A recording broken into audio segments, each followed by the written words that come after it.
Wote tunafahamu katika msimu uliopita wa 23-24 timu yetu haikuwa na wakati mzuri uwanjani, so kwenye ligi kuu hata kwenye mashindano ya kimataifa. Kwa hiyo msimu wa 24-25 ulivyoanza, timu yetu ilianza na malengo yake makubwa yalikuwa ni katika kuhakikisha yanaimarisha kikosi. Na katika safari hii kwa kipekee nipende kulishukuru sana benchi la ufundi wa Simba Sports Club, kwa sababu ndilo ambalo limeenda kuletea mabadiliko makubwa sana katika klabu yetu na mfumo wetu wa ufundishaji. Na matokeo ambayo tunayoona leo ni kazi kubwa sana iliyofanywa na benchi la ufundi, na wote kwa pamoja tumeona katika safari hii jinsi ambavyo wamepambana sana. Lakini kwa kipekee kuwashukuru wachezaji wote, na kwa ile falsafa ya mwalimu ya kujenga timu ndio imefanikisha Simba kuvuka ule mtu ambao wengi walikuwa wanaamini wataweza kuvuka. Sawa, kwa kile ambacho kimetokea, pengine baadhi ya watu pia wanatoka na maamuzi, wengine wakienda pale kwamba ijulikane tu bingwa au CAF ni nani ili tusipoteze muda. Wewe umetazamaje? Mimi kwangu kila inapotokea changamoto ya mpira, naamini kuna sehemu kubwa ya kujifunza sasa katika management na uendeshaji, na sisi kwetu inatupa nafasi zaidi ya kuweza kuwa na muunganiko wa kuweza kuleta mabadiliko ya kifikra, kiutawala katika mpira wa Afrika. Yalotokea leo na mengine ambayo yanatokea kwenye mpira, wote tunafahamu mpira ni dakika 90 na una matokeo matatu: kushinda, kushindwa na kudraw. Lakini katika hayo yote mimi naamini kwamba leo hatuna deni na wachezaji wetu, hatuna deni na kikosi chetu, hatuna deni na mashabiki wetu. Tumekuja kucheza amani kama Mkapa, lakini vile vile mnaona mashabiki wengi wametembea kutoka sehemu mbalimbali za Tanzania kuja Zanzibar, na mpaka mchezo wetu leo unaanza tayari tulikuwa tumeweza kuuza karibu tiketi zote ambazo zipo katika uwanja huu.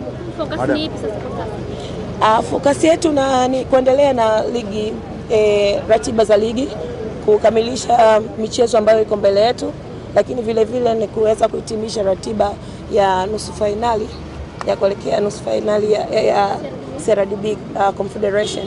Kwa hiyo mimi naamini bado tuna wakati mzuri wa kuweza kufanya vizuri katika both ligi kuu pamoja na Confederation.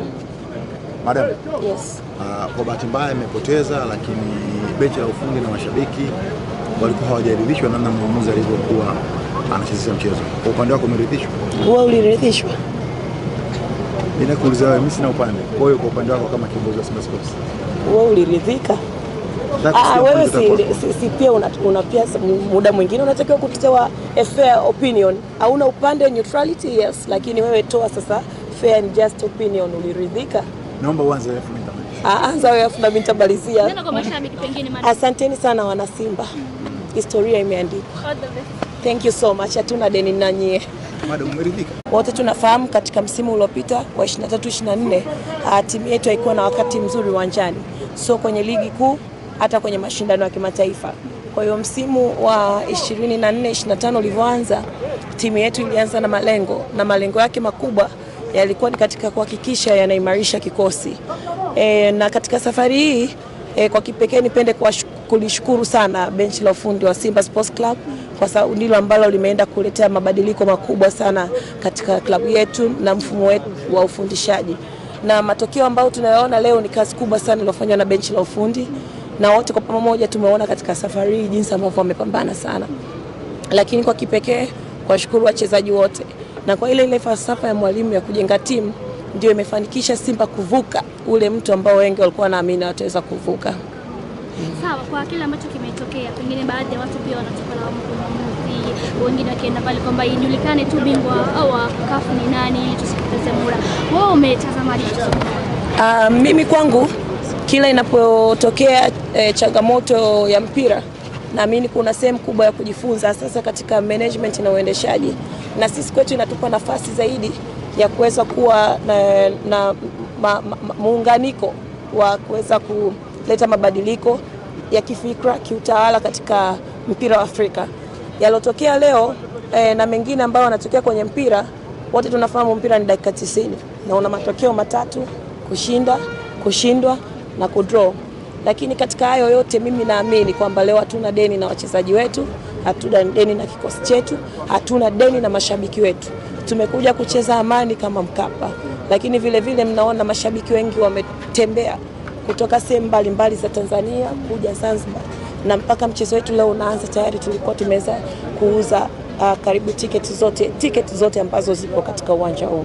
Focus ni ipi sasa? Focus yetu ni kuendelea na ligi, ratiba za ligi, kukamilisha michezo ambayo iko mbele yetu, lakini vile vile ni kuweza kuhitimisha ratiba ya nusu finali ya kuelekea nusu finali ya CRDB Confederation.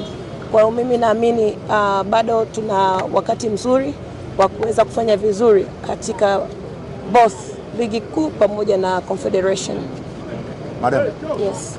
Kwa bahati mbaya imepoteza, lakini benchi la ufundi na mashabiki walikuwa hawajaridhishwa namna mwamuzi alivyokuwa anachezesha mchezo. Kwa upande wako umeridhishwa? Wewe uliridhishwa? Ninakuuliza wewe, mimi sina upande. Kwa hiyo kwa upande wako kama kiongozi wa Simba Sports, wewe uliridhika? Wewe si pia una pia muda mwingine unatakiwa kutoa a fair opinion. Hauna upande, neutrality, yes, lakini wewe toa sasa fair and just opinion. Uliridhika? Naomba uanze wewe mimi. Anza wewe afu na mimi nitamalizia. Neno kwa mashabiki pengine madam. Asanteni sana wana Simba. Historia imeandikwa. All the best. Thank you so much. Hatuna deni na nyie. Madam, umeridhika? Wote tunafahamu katika msimu uliopita wa 23-24 timu yetu haikuwa na wakati mzuri uwanjani, so kwenye ligi kuu hata kwenye mashindano ya kimataifa. Kwa hiyo msimu wa 24-25 ulivyoanza, timu yetu ilianza na malengo yake makubwa yalikuwa ni katika kuhakikisha yanaimarisha kikosi. Na katika safari hii kwa kipekee nipende kulishukuru sana benchi la ufundi wa Simba Sports Club, kwa sababu ndilo ambalo limeenda kuletea mabadiliko makubwa sana katika klabu yetu na mfumo wetu wa ufundishaji. Na matokeo ambayo tunayaona leo ni kazi kubwa sana iliyofanywa na benchi la ufundi, na wote kwa pamoja tumeona katika safari hii jinsi ambavyo wamepambana sana. Lakini kwa kipekee kuwashukuru wachezaji wote, na kwa ile falsafa ya mwalimu ya kujenga timu ndio imefanikisha Simba kuvuka ule mtu ambao wengi walikuwa wanaamini wataweza kuvuka. Sawa, kwa kile ambacho kimetokea, pengine baadhi ya watu pia wanatoka lawama kwa mwamuzi, wengine wakienda pale kwamba ijulikane tu bingwa au CAF ni nani ili tusikipoteze muda. Wewe umetazamaje? Mimi kwangu kila inapotokea changamoto ya mpira, naamini kuna sehemu kubwa ya kujifunza sasa katika management na uendeshaji, na sisi kwetu inatupa nafasi zaidi ya kuweza kuwa na muunganiko wa kuweza kuleta mabadiliko ya kifikra, kiutawala katika mpira wa Afrika. Yalotokea leo na mengine ambayo yanatokea kwenye mpira, wote tunafahamu mpira ni dakika 90 na una matokeo matatu: kushinda, kushindwa na kudraw. Lakini katika hayo yote mimi naamini kwamba leo hatuna deni na wachezaji wetu, hatuna deni na kikosi chetu, hatuna deni na mashabiki wetu. Tumekuja kucheza amani kama Mkapa, lakini vile vile mnaona mashabiki wengi wametembea kutoka sehemu mbalimbali za Tanzania kuja Zanzibar, na mpaka mchezo wetu leo unaanza tayari tulikuwa tumeweza kuuza karibu